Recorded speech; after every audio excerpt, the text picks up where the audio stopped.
జేసీ TV మరియు సత్య TV ఈ రెండు ఛానల్స్ కలిసి సంయుక్తంగా నిర్వహిస్తున్నటువంటి ఈ కార్యక్రమంలో మన ముఖ్య అతిథి డాక్టర్ హేమంత్ కుమార్ బెహ్రా గారు. ఈయన గురించి మనం ప్రత్యేకంగా చెప్పుకోవాలి. రాష్ట్ర వ్యాప్తంగా మంచి గుర్తింపు తెచ్చుకొని ఈరోజు మెడికవర్ హాస్పిటల్స్లో విశేషమైన సేవలు అందజేస్తున్నారు. ఆయన మనసులోని అంతరంగాన్ని తెలుసుకునే ప్రయత్నం చేద్దాం. నమస్తే అండి. నమస్తే. నమస్తే అండి. నమస్తే సార్. డాక్టర్ గారు, ఈరోజు మెడికవర్ హాస్పిటల్ విశాఖపట్నం కనుక తీసుకుంటే మీరు ఈ హార్ట్కి సంబంధించి అంటే యాక్చువల్గా రేపు వరల్డ్ హార్ట్ డే అంటే అది సెలబ్రేషన్ కూడా అందరూ చేసుకుంటున్నారు. సో వరల్డ్ హార్ట్ డే సందర్భంగా అసలు వరల్డ్ హార్ట్ డేని ఎందుకు సెలబ్రేషన్ చేసుకుంటున్నారు అదొకసారి మీరు చెప్తే బాగుంటుంది. Basically this is a good question sir. Heart attack అంటే this is one of the dangerous word మన సొసైటీలో, జస్ట్ లైక్ క్యాన్సర్ లాగా. హార్ట్ అటాక్ అండ్ క్యాన్సర్ నాకు ఎగ్జాక్ట్లీ సిమిలర్ కనపడుతుంది యాక్చువల్గా చెప్తే. బికాస్ క్యాన్సర్ లేట్ స్టేజ్లో డయాగ్నోసిస్ అవుతుంది, హార్ట్ అటాక్ కూడా లేట్ స్టేజ్లో వస్తారు అందరూ. So both are equally bad and both are having similar result. Only good thing in cardiology అంటే హార్ట్కి ప్రివెన్షన్ చేయొచ్చు, ట్రీట్మెంట్ కూడా అయిపోవచ్చు. బట్ వేరేజ్ ఇన్ క్యాన్సర్ అది కూడా డయాగ్నోసిస్ తర్వాత ట్రీట్మెంట్ ఎంతవరకు ఉంటుంది అది డౌట్ఫుల్గా ఉంటుంది. That is the only difference. But heart ఎందుకంటే హార్ట్కి this the major disease in the world, is number one cause of the death in the world. Heart attack death తర్వాత అన్ని డెత్ వస్తాయి. సో మనకి heart prevent and next part is ఈ death కూడా prevent చేసుకోవచ్చు, మా చేతిలో ఉంది. మాకు హార్ట్ జబ్బు ఉంటే హార్ట్ ట్రీట్మెంట్ ఉంది, బట్ హార్ట్ జబ్బు లేదు అనుకోండి హార్ట్ ప్రివెంట్ చేసుకోవచ్చు ఫ్యూచర్లో. That is why it is very significant to in the world, because heart is the heart of the family and heart is the heart of the society. So this is prevention and treatment, both is possible. That is why we celebrate heart attack day or heart prevention day. That is why we are very very important, all of us should know how to protect heart attack or heart diseases. Sir, ఇప్పుడు heart problem అని చెప్పి అంటారు కదా sir. Yes. ఇప్పుడు అసలు heart problem అనేది మనం ఎలా ఐడెంటిఫై చేస్తాం అంటే చాలామందికి డయాబెటీస్ ఉంటుంది, బీపీ ఉంటుంది. సో దీనివల్ల ఏంటంటే మళ్ళీ డిఫరెంట్ డైమెన్షన్స్లో మళ్ళీ పీరియడికల్ ప్రాబ్లమ్స్ వస్తూ ఉంటాయి. సో అసలు హార్ట్ ప్రాబ్లం ఉందని ఏ పేషెంట్ అయినా ఎలా నిర్ధారించుకోవాలి? Fantastic question. That is the whole world is struggling to know whether heart జబ్బు ఉందా లేదు. That is the biggest need of the hour. The problem అంటే majority in the process of heart attack only they are after symptoms start అయిన తర్వాత మా హాస్పిటల్కి వస్తారు. So that means 90% ఎప్పుడు వెయిటింగ్ జోన్లో ఉంటారు, 10% మాత్రం బయట కనపడుతుంది. అది దేనికి ట్రీట్మెంట్ జరుగుతుంది ఇప్పుడు. That means if you see మన ఇండియాలో diabetes, hyper tension, smoking, or cholesterol, or tension and obesity plus family history, heart problem కూడా చాలా ఎక్కువ ఉన్నాయి. If you see society out of 5 adult 1 adult is diseased. Whether BP కానీ, sugar కానీ, cholesterol కానీ, tension కానీ, 1 is disease. If you see American adults 50% is having hypertensive. That means every 1:1 person is hypertensive. ఒక person బాగుంటే ఒక person BP ఉంటుంది. So మనకి ఇండియాలో కూడా సేమ్.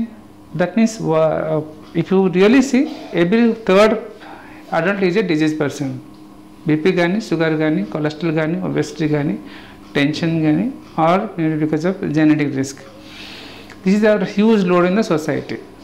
సో మనకి ద 2 ప్రకారం హార్ట్ డిజీజెస్ ఉన్నాయి. ఒకటి ఏసిమ్టమాటిక్, వన్ సిమ్టమాటిక్. సిమ్టమ్ లేకుండా పేషెంట్స్కి ఎలా ఫైండ్ అవుట్ చేయాలి, that the biggest need of the hour. And symptoms ఉన్న వాళ్ళ పేషెంట్స్కి how to identify, that is second question. If you the second part is people always know about pain ఉంటే నేను వస్తాను హాస్పిటల్కి. Sorry. So now you should know that what is called heart pain. Then only you should know that I am getting heart pain, then only I will come to hospital. So heart pain ante basically heart is a moving organ. Heart is no rest. Heart continuous, it has to work. So basically heart pain ఎప్పుడు అవుతుందంటే హార్ట్కి rest అంటే me rest తీసుకుంటే హార్ట్కి rest ఉంటుంది, మీకు tension తీసుకుంటే టెన్షన్లో ఉంటే హార్ట్కి టెన్షన్ ఉంటుంది.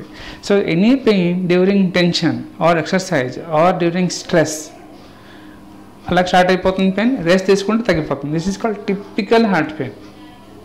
90% of the heart pain related to our exercise. Suppose ఎవరికి నొప్పి ఉందనుకోండి, ఆ పెయిన్ వాకింగ్లో పెరిగిపోతుంది, that is typical heart pain. Suppose me pain ఉంది బట్ వాకింగ్కి సంబంధం లేదు, నా పొజిషన్కి సంబంధం లేదు, మీ టెన్షన్కి సంబంధం లేదు, that is usual non cardiac pain. And usually heart pain అంటే 2 minutes to 15 minutes వరకు ఉంటుంది, దట్ విత్ టెన్షన్లో మాత్రం ఉంటుంది. కొంచెం నడిచారు అనుకోండి పెయిన్ వచ్చేస్తుంది, ఇది టిపికల్ హార్ట్ పెయిన్. కొంచెం మెట్లెక్కి చూసారు హార్ట్ పెయిన్ పెరుగుతుంది, దిస్ ఇస్ గుండె pain. Otherwise 90% of pain in India is non specific pain. People are all in fear. మనకు usually what is called non cardiac pain. Pain అంటే those are basically pains కూడా will be superficial pain. Means ఎక్కడ కానీ వస్తూ ఉంటుంది, multiple areas, ఒక్క place లేదు. Heart అంటే పెద్ద ఆర్గనైజేషన్. సో బేసికలీ హార్ట్ అంటే మామూలు ఒక ఏరియాలో ఉంటుంది, ఒక ప్లేస్లో ఉండదు, ఇలాగాలో ఉండదు. This we call it pointing signs. మనం పాయింట్ చేసి చూపిస్తారు మీరు, ఇది పాయింట్ చేస్తారు. బట్ మనకి హార్ట్ పెయిన్ మాత్రం డిఫైన్ చేయాలని చాలా కష్టం. హార్ట్కి అలా చెప్తారు, నా గుండె ఆగిపోతుంది, గుండె బరువు అయిపోతుంది, గుండె ప్రెషర్ పడిపోతుంది, గుండె ఆల్మోస్ట్ బస్ట్ అయిపోతుంది, అలా ఫీలింగ్ ఉంటుంది. ఆ పెయిన్ ఎప్పటి నుంచి లోవర్ జా నుంచి నావల్ వాళ్ళకి this area of heart pain, both arms, chest and up to the నాభి, and above part is below this joints, below this our lower jaw. This is typical our cardiac zone. That means పెద్ద area ఇది, not like one point. Anything pointing pain ఒక గంట వరకు ఉంది, నాకు 2 days నుంచి pain ఉంది, నాన్ కార్డియాక్ పెయిన్. సపోజ్ నొప్పిగా ఉంటుంది, this again non cardiac, this superficial pain అండి. గాలి తీసుకున్న నొప్పి వచ్చేస్తుంది అనుకోండి, this again non cardiac pain. Are pain having gastric, ఎలా బర్నింగ్ పెయిన్ ఉంటుంది, వాటర్ తగినప్పుడు తగ్గిపోతుంది, టిపికల్ నాన్ కార్డియాక్ పెయిన్. అది ఇచ్చలు భోజించేది సంబంధం ఉంటుంది అది. So any pain which is varying and with you can touch చేసుకోవచ్చు, or గాలి తీసుకున్నప్పుడు ఉంటుంది అనుకోండి, or without having tension relationship, this is all non-cardiac pain. Or any pain which is these areas and during stress, within once కూర్చున్నప్పుడు pain తగ్గిపోతుంది, typical pain. చాలామంది చెప్తారు, కొంచెం నడిచారు అనుకోండి 1 kilometer నొప్పి వచ్చేసిన తర్వాత నేను నడకపోతున్నాను, కూర్చుంటే తగ్గిపోతుంది. అది this is typical heart pain. అది no doubt about that. Some pain only jaw pain ఉంటుంది, ఫోన్ చేసినప్పుడు జా పెయిన్ వస్తుంది, అంటే టీత్ పళ్ళు డాక్టర్ చూపిస్తారు కానీ గుండె చూపించారు, ఎందుకు డౌట్ ఉంటుంది, పళ్ళుతో డౌట్ ఏంటి మరి. But actually is cardiac pain. Phone చేసినప్పుడు ఇది throat pain and this pain. Because during any tension, any work, heart will pump more. During పొజిషన్లో కూడా హార్ట్ పెయిన్ ఎక్కువగా ఉంది, హార్ట్ పంపింగ్ పెరిగిపోతుంది, అప్పుడు నొప్పి వస్తుంది. This is called cardiac pain. This is basically cardiac pain. This is our symptomatic patients ki. Now next part is those who are not having symptoms. Evarki symptoms ledu alaga identify cheyali. That is the biggest problem in our medical career. Even we also do mistakes because so many presentations, sometimes ఉండదు, very difficult diagnosis. So usually మనం ఏం చేస్తారంటే health packages పెడతారు, health ప్యాకేజ్లో identify చేయాలని eco, TMT, ECG అలా check చేస్తారు. But unfortunately ECG కానీ, eco కానీ, టీఎంటీ కానీ చేసినా సరే ఓన్లీ 30% మాత్రం డయాగ్నోసిస్ క్లారిటీ ఉంటుంది, 70% క్లారిటీ అసలు రాదు. నా next question how to diagnosis then. 70% నేను అన్ని డాక్టర్ నాకు చెప్పారు, నేను ప్యాకేజ్ పెట్టాను, హెల్త్ చెక్ చేశాను, అన్నీ బాగుంది చెప్పారు, బట్ 90% గ్యారెంటీ లేదు, నాకు 30% మాత్రం గుండె మీకు ఉంటుంది, 100% సేఫ్గా కనపడుతుంది కానీ, but actually heart is not safe. Sir ఇక్కడ చిన్న ఇంటరప్షన్. Yes sir. ఇప్పుడు డయాబెటీస్ ఉంది, డయాబెటీస్ చాలామంది మన ఆంధ్రప్రదేశ్లో, మొత్తం ఇండియాలో కూడా. ఎస్. సో వాళ్ళు కొన్ని అంటే ఆల్మోస్ట్ కొన్ని ఇయర్స్ బట్టి ఉన్నవాళ్ళు కూడా ఉంటారు. వాళ్ళకి హార్ట్ అటాక్ వచ్చినప్పుడు వాళ్ళకి పెయిన్ ఉండదు. ఎస్. సో పెయిన్ ఉన్నప్పుడు హార్ట్ అటాక్ వచ్చిందని కూడా తెలియదు. అలాంటప్పుడు ఎలాంటి కేర్ తీసుకోవాలి? అది చెప్పలేదు మీకు, యాక్చువల్గా ఓన్లీ పెయిన్ చెప్పాను. Anything pain or uncomfortable feelings or ఆయాసం, దిస్ ఈజ్ డ్యూరింగ్ స్ట్రెస్ ఆయాసం. సపోజ్ ఎవరికి స్మోకింగ్ పేషెంట్స్కి చాలా సంవత్సరం నుంచి ఆయాసం ఉందని ఆ లైన్ వేరు, చిన్నప్పటి నుంచి వస్తూ ఉంది ఆ లైన్ వేరు. బట్ ఎవరికి మాకు ఏం లేదు, ఈ రోజు నుంచి నిన్న ఒక వారం నుంచి నడిచినప్పుడు నాకు ఆయాసం వచ్చేస్తుంది అనుకోండి, ఆయాసం వచ్చి బరువు అయిపోతుంది అనుకోండి, చెమట పడిపోతుంది అనుకోండి, వాకింగ్లో నాకు తల తిరిగిపోతుంది అనుకోండి, సడన్గా means 1-2 weeks symptoms or 1 month నుంచి స్టార్ట్ అయింది అనుకోండి. This is all news, anything news symptoms related to heart, especial diabetic patients. Because most of the time diabetes కానీ ఆర్ ఓల్డ్ ఏజ్ పేషెంట్స్, దీనికి నొప్పికి అసలుగా క్యాచ్ అవ్వదు. బికాజ్ యూజువల్లీ నర్వ్స్ కూడా weak అయిపోతుంది, దానికి నొప్పి యూజువల్లీ కనపడదు. ఓన్లీ ఫీలింగ్ ఆఫ్ బరువు ఫీలింగ్ ఉంటుంది, లేకపోతే చెమట ఉంటుంది వాకింగ్లో, ఆర్ ఆయాసం వచ్చేస్తుంది. అది but that to recent unset maybe 1-2 months నుంచి. That this is the way we diagnose our cardiac diabetes patients కి కొలెస్ట్రాల్ బ్లాకేజ్ ఉంటుంది కానీ డౌట్ ఉంటుంది. అది నేను చెప్పినట్టుగా అది మా సిమ్టమ్ లేకుండా పేషెంట్స్కి నేను అప్పుడు పూర్తిగా కంప్లీట్ చేయలేదు. అది కూడా క్వశ్చన్ మీరు నాకు డైరెక్ట్గా అడగచ్చు, డాక్టర్ గారు ఎప్పుడు టెక్నాలజీ ఉందా లేదు కానీ మా ఎప్పుడు సిమ్టమ్స్ లేదు డయాబెటీస్ పేషెంట్స్ మీకు ఎలా ఫైండ్ అవుట్ చేస్తారు మీ హార్ట్ అటాక్ అవుతుంది లేదు కానీ మీకు డౌట్ ఉంటే యాంజియోగ్రామ్ చేస్తానని డౌట్ ఉంటుంది మైండ్లో. కరోనరీ యాంజియోగ్రామ్ అందరికీ తెలుసు, యాంజియోగ్రామ్ ద్వారా బ్లాకేజ్ తెలుస్తుంది. But the good thing is angiogram చేసిన ముందు కూడా టెక్నాలజీ ఎప్పుడు వచ్చింది, ఆ టెక్నాలజీ బ్లాకేజ్ తెలిసిపోతుంది హార్ట్లో. దట్ ఈస్ కాల్డ్ గుండె కొవ్వు టెస్ట్. బ్లడ్ కొవ్వు టెస్ట్ అందరికీ తెలుసు, నా గుండె కొవ్వు టెస్ట్ ఎవరికి తెలియదు. యాక్చువల్గా మా డాక్టర్స్ కూడా 99% డాక్టర్కి తెలియదు గుండె కొవ్వు డయాగ్నోస్ అయిపోతుంది కానీ ఆ టెక్నాలజీ ఉంది కానీ తెలియదు. We call is CT coronary calcium score. Basically గుండెలో కొవ్వు ఉంటుంది, గుండెలో కొవ్వుతో పాటు కాల్షియం కూడా ఉంటుంది. For example if you give me around 30 seconds I can let you know what is called real blockage in the heart. So మన dear friends this is basically heart అండి. హార్ట్లో 4 ఛాంబర్స్ ఉంటుంది, పైన 2 కింద 2 chambers. This is very important to all of you because మనకి అందరికీ తెలియాలండి హార్ట్లో blockage ఎలా ఫైండ్ అవుట్ చేస్తున్నాను. నేను ఆల్రెడీ 5000 పేషెంట్స్కి నేను చెక్ చేసి చూపించాను పేషెంట్స్కి వితౌట్ డూయింగ్ యాంజియోగ్రామ్ బ్లాకేజ్ ఉందా లేదు కానీ ఆ టెక్నాలజీ మీకు ఫస్ట్ టైం మీకు తెలిసిపోతుంది ఈ రోజు నుంచి. దిస్ ఈజ్ హార్ట్ పైన 2 ఛాంబర్ కింద 2 chamber. Basically heart is nothing but a pump only. ఈ కంటిన్యూస్ పంప్ అవ్వాలి. ఈ పంప్కి ఆక్సిజన్ సప్లై కూడా గుండె బయట ఆక్సిజన్ పైప్ ఉంది అక్కడి నుంచి సప్లై అవుతుంది.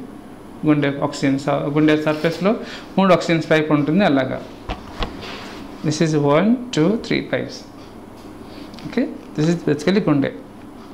This is heart ki main pipe, the 2 supporting pipes. So total 3 pipes. This we call our coronary arteries.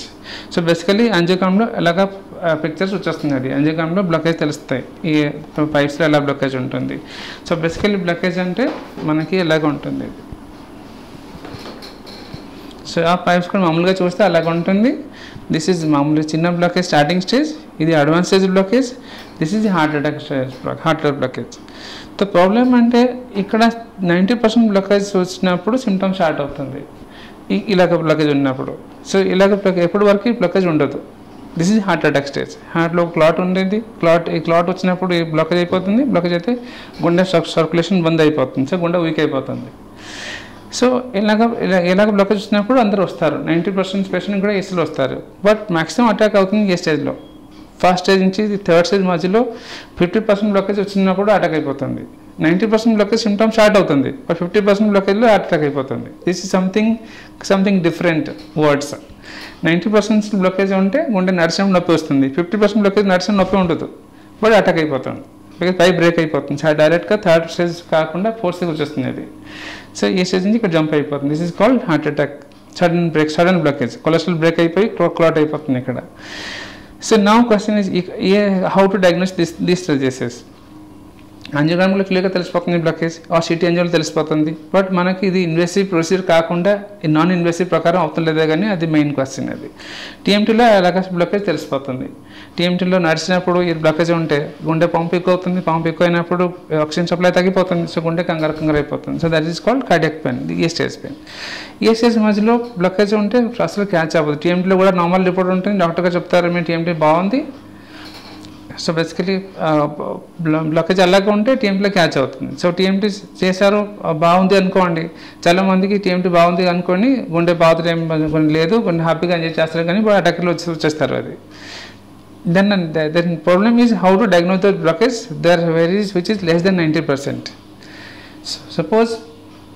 Suppose blockage అలాగే మధ్యలో ఉంటే for example diabetes, BP, cholesterol or obesity, tension, family ఎవరికి heart attack ఉంటే ఆ patients very important patients group. ఆ పేషెంట్స్కి ఖచ్చితంగా catch చేయాలి. ఫర్ ఎగ్జాంపుల్ ఎక్కువ స్మోకింగ్, ఎక్కువ డ్రింకింగ్ చేస్తారు ఆ పేషెంట్స్ కూడా 40+ ఎస్పెషల్లీ 40 ఏజ్ పర్సన్స్, 40 ఏజ్ వాళ్ళకి ఇది మాత్రం ఖచ్చితంగా తెలియాలండి. మన గుండెలో కొవ్వు ఉందా లేదా తెలుస్తుంది. బికాస్ మన గుండె depends on not only my life, my whole family life depends on my heart. So మన గుండె very very important. So now you carry your heart, you carry your family heart. So మా హార్ట్కి blockage ఎలా find out చేయాలి చూడండి. ఇప్పుడు ఎలాగ blockage లోపల ఉంటే మా దగ్గర ఒక టెక్నాలజీ ఉంది, that is called CT coronary calcium scoring. That అంటే సిటీ స్కాన్ ద్వారా కొలెస్ట్రాల్ క్యాచ్ అయిపోతుంది. మన వాడు కాల్షియం ఉంటుంది కానీ కొవ్వుతో పాటు కాల్షియం కూడా మిక్స్ చేసి ఉంటుంది. ఆ కాల్షియం ఐడెంటిఫై అవుతుంది సిటీ స్కాన్లో. సో కొవ్వు కూడా క్యాచ్ అవుతుంది డైరెక్ట్గా. సో సిటీ స్కాన్ 2 minute టెస్ట్లో వితౌట్ ఇంజెక్షన్ 2 minute టెస్ట్ ఈ కొలెస్ట్రాల్ తెలిసిపోతుంది. ఒక లిమిట్ ఉంటుంది. నార్మల్ అయితే ఎవరికైనా బిలో అప్ టు 50 వరకు 0 ఉండాలి కొలెస్ట్రాల్, హార్ట్లో కొవ్వు ఉండకూడదు. బై ఛాన్స్ 40 దాటి ఎవరికి కొలెస్ట్రాల్ ఉంటే 0+ ఉంటాయి. ఫర్ ఎగ్జాంపుల్ 1 to 10 ఉంటాయి. That means already risk start అయిపోయింది. సపోజ్ హార్ట్లో కొవ్వు 100 ఉంది అనుకోండి, 100 points, that means very high risk. తక్కువ ఏజ్లో ఉండకూడదు. బ్లాకేజ్ ఉంటుంది 70-80 ఏజ్కి చూస్తే ఉంటుంది, బట్ బిలో 50లో ఎవరికి బ్లాకేజ్ ఉండకూడదు. ఉంటే there in high risk side. That is why this is all I చెప్పినట్టుగా BP, sugar, cholesterol, obesity person, ఎక్కువ స్మోకింగ్, ఎక్కువ drinking, or those are highly obese, highly tension personality, even they are looking very thin but their heart risk ఎక్కువగా ఉంటుంది, attack risk ఎక్కువగా ఉంటుంది. ఆ పేషెంట్స్కి ఇలాగ బ్లాకేజ్ ఫైండ్ అవుట్ చేసుకోవచ్చు within 2 minute test called CT coronary calcium score. Sir ఇప్పుడు sir ఇందాక మీరు చెప్పిన ఈ టెస్ట్ వల్ల ఇప్పుడు హార్ట్ అటాక్ మనకి ఫ్యూచర్లో ఎప్పుడు వస్తుందని ఐడెంటిఫై చేసే అవకాశం ఉందంటారా? ఎస్ సార్, డెఫినెట్గా. బికాజ్ మన రెగ్యులర్ టెస్ట్ ప్రకారం అయితే ఈసీజీ, ఈకోటి, ఏఎంటీ ద్వారా అయితే మాక్సిమం 30 to 40% ఇన్ఫర్మేషన్ తెలుస్తాయి. బట్ ఒక్కొక్క పేషెంట్కి సీరియస్ సిమ్టమ్స్ ఉంటే బాగా క్యాచ్ అవుతుంది. సిమ్టమ్ లేకపోతే టీఎంటీలో 50% వరకు క్యాచ్ చేసుకోవచ్చు, 50% స్టిల్ మిస్ అయిపోతుంది. ఆ మిస్సింగ్ పేషెంట్స్కి మిస్సింగ్ అవ్వకుండా టెస్ట్ ఉంటే మంచిది. మా చెప్పిన టెస్ట్ అంటే city coronary calcium score.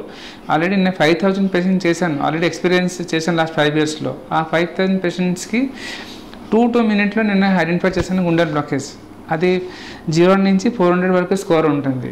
More than 100 means high risk side, less than 100 లో రిస్క్. కానీ బట్ తక్కువ ఏజ్లో బ్లాకేజ్ 100 దగ్గర ఉంది అనుకోండి, that is equal to high risk. So ఎప్పుడైతే హై రిస్క్ ఉందో వాళ్ళు ఆటోమేటిక్గా high risk means 25 to 30% risk ఉంది, హార్ట్ అటాక్ ఉంది ఈ రోజు నుంచి నెక్స్ట్ 10 years వరకు.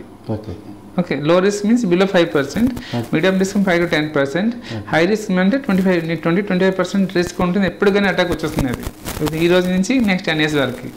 బట్ లక్కీగా అంటే ఆ technology only tell you the blockage, but మనకు ట్రీట్మెంట్ ఇమీడియట్గా స్టార్ట్ చేయాలండి. స్టార్ట్ చేస్తే ఇమీడియట్గా మీ రిస్క్ చాలా లోకి వెళ్ళిపోతుంది ఆటోమేటిక్. దీనికి యాంజియోగ్రామ్ చేయక్కర్లేదు. సిమ్టమ్స్ ఉంటే యాంజియోగ్రామ్కి బెనిఫిట్ ఉంది. చాలా మందికి యాంజియోగ్రామ్ చేయక్కర్లేదు. చాలా మంచి విషయం చెప్పారు సార్, ఎందుకంటే ప్రేక్షకుల్లో చాలా మందికి విషయం తెలియదు. మీరు చక్కటి విషయం చెప్పారు. ప్రేక్షకులు కూడా ఈ రకమైన టెస్ట్ చేయించుకొని ముందుకు వెళ్ళవలసిన అవసరం ఉంది. సార్ ఇప్పుడు కరోనా మొన్న ఫస్ట్ వేవ్ వచ్చింది, సెకండ్ వేవ్ వచ్చింది, ఇప్పుడు ఇంకా ముందు కాలంలో థర్డ్ వేవ్ కూడా అంటున్నారు. అయితే కరోనా వచ్చి తగ్గిపోయింది, నెగిటివ్ వచ్చేసిన తర్వాత చాలామంది మనకు ప్రాబ్లం లేదు అనుకున్న తరుణంలో హార్ట్ అటాక్స్ ఎక్కువగా వస్తున్నాయి. సో దీనికి ఏంటి సార్ కారణం? Yes, that is the biggest problem is తక్కువ టైంలో చాలా సీరియస్ ప్రాబ్లమ్స్ జరిగింది లాస్ట్ 1.5 yearలో. ఓన్లీ ఎక్స్పీరియన్స్లో తెలిసింది ఏ పేషెంట్స్కి రిస్క్ అవుతుంది కానీ, బట్ ముందు బుక్స్లో కూడా లేదు. కరోనా పేషెంట్స్కి ఎలా కేర్ చేయాలి టైం లేదు, బుక్స్ తయారు చేయాలండి, ప్రింటింగ్కి చదువుకోవాలని టైం లేదు.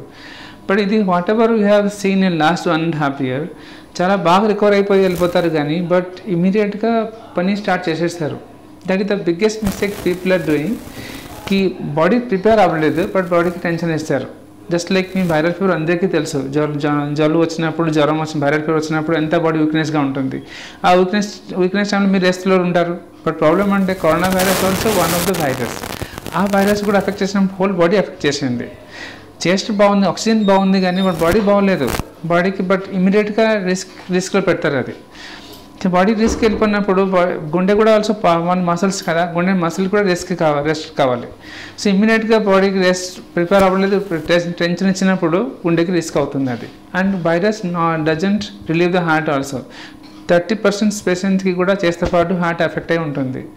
Virus is nothing, just like it's a whole of the body effect అయిపోతుంది. మ్యాక్సిమం ఎఫెక్ట్ అవుతుంది చెస్ట్కి, 25-30% అవుతుంది హార్ట్కి. మొత్తం న్యాచురల్గా ఉన్నటువంటి డ్యామేజ్కి తోడు ఈ డ్యామేజ్ కూడా తోడు అందరికీ రిస్క్ ఎక్కువగా ఉంటుంది. ఎగ్జాక్ట్లీ. ఫర్ ఎగ్జాంపుల్ మళ్ళీ బీపీ షుగర్ ఆల్రెడీ ఉంది, మీకు కరోనా యాడ్ అయిపోయింది, న్యాచురల్లీ ఆల్రెడీ ఇన్ఫ్లమేషన్ అయి ఉంది, బాడీ ఆల్మోస్ట్ రెడ్ అయి ఉంటుంది లోపల, బట్ ఇది ఎక్స్ట్రా రెడ్నెస్ ఒకటి యాడ్ అయిపోయింది, అంటే ఎక్స్ట్రా ఒక డ్యామేజ్ అయిపోయింది ఎప్పుడు కరోనా నుంచి. సో దానికి ఎక్కువ రెస్ట్ కావాలండి. యూజువల్గా అప్ టు 2 months వరకు ఎక్కువ బరువుని అసలు చేయకూడదు, వాకింగ్ అనవసరం వాకింగ్ చేయకూడదు, కొద్దిగా రెస్ట్ తీసుకుని 2 months తర్వాత స్టార్ట్ చేస్తే మంచిది. బికాజ్ బాడీకి యూజువల్గా 2 months పడుతుంది రికవర్ అవ్వడానికి ఎనీ కరోనా రికవరీ. చాలా చక్కటి విషయం ఇది. ప్రేక్షకులు ఇది కూడా ముఖ్యంగా గమనించవలసిన విషయం. సార్, ఇప్పుడు మెడికవర్ హాస్పిటల్కి వచ్చేప్పటికి మెడికవర్ హాస్పిటల్ ఈరోజు అత్యుత్తమ స్థాయిలో తమ సేవను అందజేస్తుంది. అంటే ఈరోజు వరల్డ్ వైడ్ టెక్నాలజీ ఏదైతే ఉందో మెడికవర్ హాస్పిటల్లో ఆ టెక్నాలజీ అంతా అందుబాటులో ఉంది. మీలాంటి సమర్థవంతమైనటువంటి డాక్టర్లు ఇక్కడ చాలామంది ఉన్నారు. మీరు చేస్తున్నటువంటి సేవలు విలువ కట్టలేనిది. సో మెడికవర్ హాస్పిటల్ గురించి మీరు చేస్తున్న సేవలు ఈరోజు అందరికీ ఒక మార్గదర్శకం. అయితే సార్, ఇప్పుడు మీరు మా ప్రేక్షకులకు మా వీక్షకులకు కూడా అసలు హార్ట్ గురించి, అంటే చాలామంది ఎక్సర్సైజ్ చేయరు, జంక్ ఫుడ్ అది తీసుకుంటూ ఉంటారు, యోగా ప్రాణాయామం లాంటివి వదిలేశారు చాలా చోట్ల. సో వీటిని తగ్గించుకోవాలి అని మీరు ఎటువంటి సందేశం ఇవ్వబోతున్నారు సార్? ఎస్, మనకి ఈజీగా చెప్పాలంటే మనకి నేను నా గుండె కోసం ఏం చేస్తున్నాను మీరు కూడా అలాగే ఫాలో అవ్వాలి. Because I'm trying for my heart, my family heart, my patients heart, my society heart. The same thing మీరు కూడా చేయొచ్చు. First thing you have to do your own heart, then take care family. మీరు చేయకపోతే family ఎలా follow చేస్తారు? మీకు మీ మీ మీ చిల్డ్రన్స్ కూడా ఫాలో అవ్వరు. బికాస్ నాన్నగారు నా అమ్మగారు చేయట్లేదు, నేనేం చేస్తున్నాను మరి? దానికి ఫస్ట్ థింగ్ మన leader in the family. So మనకి ఫస్ట్ మార్గదర్శనం అంటే మీ ఫ్యామిలీ అంటే నేను నా వైఫే. సో ఇద్దరికి ఫస్ట్ ఎడ్యుకేటెడ్గా ఉండాలి. Because how to take care of the heart. The heart treatment is heart prevention is very easy. అందరికి తెలుస్తుంది కానీ ఇప్పుడు చేయట్లేదు. That is we call it life style modification. What అందరికి లైఫ్ స్టైల్ మోడిఫికేషన్ తెలుసు కానీ బట్ ఏమేమి ఉండి లోపలికి సరిగా క్లారిటీ లేదు. లైఫ్ స్టైల్ అంటే one is diet, one is sleeping, one is exercise, one is our meditation or mind caring system. So that means body and mind should be parallelly taken care of. So diet means not food వేరు, diet వేరు. Diet is a పద్ధతి, food is a food only, just like what you eat, that is food. But అందరికి ఏం తినాలని అందరికి question అడుగుతాను నాకు, but ఎలా తినాలని ఎవరు అడగలేదు. That's called diet. Diet means principles 3 ఉంటాయి. ఒకటి క్వాలిటీ, ఒకటి క్వాంటిటీ, ఒకటి timing. So quantity and timing very important దాని క్వాలిటీ. మీరు ఏం తింటున్నానో ఏం తినాలి అది కూడా quality. Quantity and timing this is very very important aspect of our diet. మనకి తాతగారు నాన్నగారు మీరు చూడొచ్చు, మీరు అందరూ కూడా టైమింగ్ ప్రకారం ఒక సిస్టంలో ప్రకారం ఫాలో అవ్వరు. Before 8 o'clock, before 2 o'clock, before 8 o'clock తినేవారు. మనకి ఇక్కడ 10:30, 11కి వంటల పని స్టార్ట్ అవుతుంది. 11:30, 12కి సీరియల్ అయిపోయిన తర్వాత భోజనం తింటున్నారు అందరూ. This is absolute wrong habit. Before 8 o'clock ఉన్న బాడీకి న్యాచురల్ కాల్ ఒక ఉంటుంది, న్యాచురల్ కాల్కి ఫాలో చేయాలండి, నేచర్కి ఫాలో చేయాలండి. That means before eating morning or walking 8కి లేసారు అనుకోండి, విదిన్ 1 hour లోపల తినాలండి. 2 o'clock మధ్యలో, బిఫోర్ 1 to 2 o'clock మధ్యలో భోజనం లంచ్ ఫినిష్ అవ్వాలి. బిఫోర్ 8 to 9 మాక్సిమం 8 వరకు, బిఫోర్ 9 వరకు స్ట్రెచ్ చేసుకోవచ్చు. But the most important thing is ఇమీడియట్గా భోజనం చేసి పడుకోకూడదు. అంటే మన జీవనశైలిని ఎప్పుడైతే మార్చుకుంటామో అప్పుడు ఈ హార్ట్ అటాక్స్ కానీ హార్ట్ ప్రాబ్లమ్స్ నుంచి కానీ మనం దూరంగా ఉండొచ్చు. Yes, correct. Not only one thing. If you are taking care of lifestyle modification, not only BP, sugar, cholesterol, obesity, stress, any treatment or lifestyle care only preventive cares. Only ఒక care అన్ని జబ్బు వెళ్ళిపోతుంది. BP కానీ, sugar కానీ, cholesterol కానీ, stress కానీ, gastric కానీ, నిద్ర రావట్లేదు చెప్తారు చాలామంది, అన్నీ పోతుంది జస్ట్ ఫర్ సింపుల్ కేరింగ్. భోజన్ style and our sleeping quality of sleeping 7-8 hours స్లీపింగ్లో ఉండాలి. And that to same life style పద్ధతి కంట్రోల్ ద్వారా మీరు not only taking care of the heart, you are taking care of the whole body. Heart, brain, kidney, legs, all part of the body, joints, everything can be treated by only simple modification, that is called lifestyle. మీరు change చేయండి diet habits, our sleeping habits, our exercise is a must. Every day 30 to 40 minutes walking మాత్రం ఖచ్చితంగా చేయాలి. Then our meditation, our mind care. Everybody loves stress. but nobody religious stress. Everybody eats food, but nobody takes energy, but energy has to go. The same thing. The stress or భోజనం వస్తుంది కానీ ఇక్కడ body నుంచి energy వెళ్ళిపోవాలండి, energy enter అవ్వాలి, energy వెళ్ళిపోవాలండి. The body is a transit system. Energy should come in, energy should go out. And the same thing, stress must come into the body, stress must go out. So life is basically nothing but a body and mind balance. బాడీకి care తీసుకోండి, mind ఆటోమేటిక్గా care అయిపోతుంది. Mind care తీసుకోండి, body కూడా care అయిపోతుంది. So definitely you have to treat like body and mind like a single entity. You have to treat both at a time. చాలా చక్కగా వివరించారండి. ఈరోజు వరల్డ్ హార్ట్ డే సందర్భంగా మీరు ఇచ్చినటువంటి సందేశం, అలాగే మెడికవర్ హాస్పిటల్స్ మీలాంటి అత్యుత్తమైన వైద్యుల చేత సమాజానికి చేసే సేవ మరవలేనిది. సో ఇది అందరికీ ఆదర్శప్రాయంగా ఉండాలని చెప్పి ఇంత సమయం మాతో వెచ్చించి మీ అమూల్యమైనటువంటి సలహాలు మాకు ఇచ్చినందుకు మా ఛానల్స్ తరఫున, మా పేపర్ తరఫున, మా మ్యాగజైన్స్ తరఫున కూడా మీకు మా శుభాకాంక్షలు. ధన్యవాదాలు. థ్యాంక్ యూ అండి అందరికీ. Thank you. Have a safe heart.